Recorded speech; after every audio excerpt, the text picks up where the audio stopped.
తెలుసుకున్నారో లేదో తెలియదు, కానీ మాకైతే అనుభవం ఏంటంటే మన వెంకటేశ్వర స్వామి కళ్ళతోనే మాట్లాడతారు. మన వెంకటేశ్వర స్వామి కళ్ళతోనే మాట్లాడతారు. మీరు మనస్ఫూర్తిగా వెంకటేశ్వర స్వామి దగ్గర ముఖంలో అలా చూస్తూ మీరు ఏదైనా మాట్లాడితే స్వామి ఖచ్చితంగా సమాధానం చెప్తారు.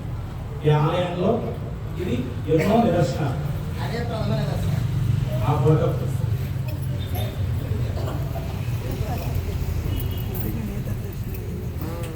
ఎన్నో నిదర్శనాలు. ఒకటి మీకు అందరికీ కూడా మా సతీష్ స్వామి దాదాపు ఆలయంలో ఒక 4-5 సంవత్సరాలుగా మనం ధర్మనాశం చేసుకున్నాం. అవునా? 4-5 సంవత్సరాలుగా చేసుకున్నాం. దీనికి సంబంధంగా మీకు మాట చెప్తాను.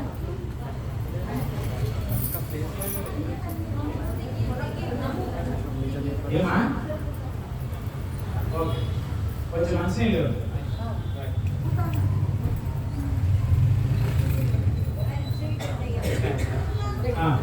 ఒక 2 నిమిషాలు మాట్లాడకండి. మీకు అందరికీ ఒక మాట నేను ఏం చెప్పదలుచుకున్నాను అంటే, నేను మామూలుగా గోష్ఠి వాళ్ళకు కూడా చెప్తాం అనుకున్నాను, కానీ కుదరలేదు నాకు చెప్పడానికి. ఇన్ని సంవత్సరాలుగా మనం ధనుర్మాసం చేస్తున్నాం కదా, ఇన్ని సంవత్సరాలుగా ధనుర్మాసం చేస్తూ ప్రతి సంవత్సరం స్కూల్లో టీచర్ లాగా మా సతీష్ స్వామి చెప్తూనే ఉంటాడు. పాపం ఏదేదో చెప్తుంటాడు.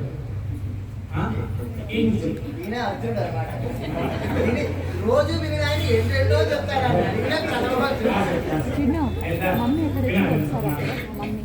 ఒకసారి మహాభారతంలో అభిమన్యుడిని చంపిన తర్వాత కృష్ణుడు అర్జునుడు దగ్గరికి వెళ్తే అటువైపు దారిలో వెళ్తూ అర్జునుడిని మాట్లాడించడానికి నారదుడు వెళ్ళాడు. నారదుడిని మాట్లాడిస్తే, స్వామి నా కొడుకు చంపేశారు స్వామి అని చెప్పాడు. సరే అనేసి నారదుడు అర్జునుడిని మాట్లాడించి వాడికి బాగా ఓదార్చాడు. అయ్యో ఫోన్ లేదా, వాడికి అంతే ఆయుష్ ఉంది అది ఇది అని చెప్పి పాపం వాడిని ఓదార్చాడు. అంతా ఓదార్చిన తర్వాత నేరుగా కృష్ణుడి దగ్గరికి వెళ్ళాను. కృష్ణుడు కూడా పాపం డల్గా కూర్చోన్నాడు. కూర్చోంటే నారదుడు పోయేసి కృష్ణుడు అడిగినాడు, స్వామి నువ్వెందుకు డల్గా ఉన్నావు, నువ్వెందుకు బాధపడుతున్నావు అని అడిగినాడు. అడిగితే కృష్ణుడు చెప్పినాడు, ఏం లేదయ్యా, వాడు నీ కొడుకు కాదు, నువ్వు వాడికి తండ్రి కాదు, ఇదంతా మీది కాదు అని చెప్పి విశ్వరూపం ఎత్తి మరి 700 శ్లోకాలు చెప్పాను వాడికి. ఇప్పుడు మరి నా కొడుకు తెచ్చుకోవాలని ఏడుస్తున్నాడు అని ఏడుస్తాను.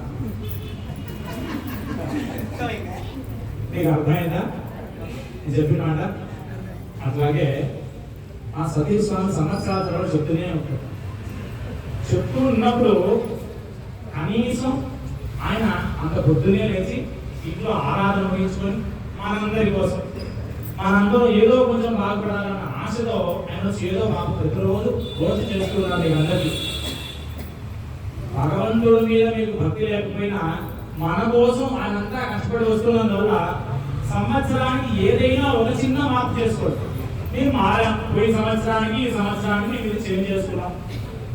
ఒకటి, దాదాపుగా అబద్ధాలు చెప్పడం తగ్గించాం, లేదు మోసం చేయడం తగ్గించాం, లేదు అనవసరమైన మాటలు మాట్లాడట్లేదు, ఇంట్లో దేవకార్యాలు చేసుకుంటున్నాం. ఇట్లా ఏదైనా ఒకటి మనం మార్చుకుంటే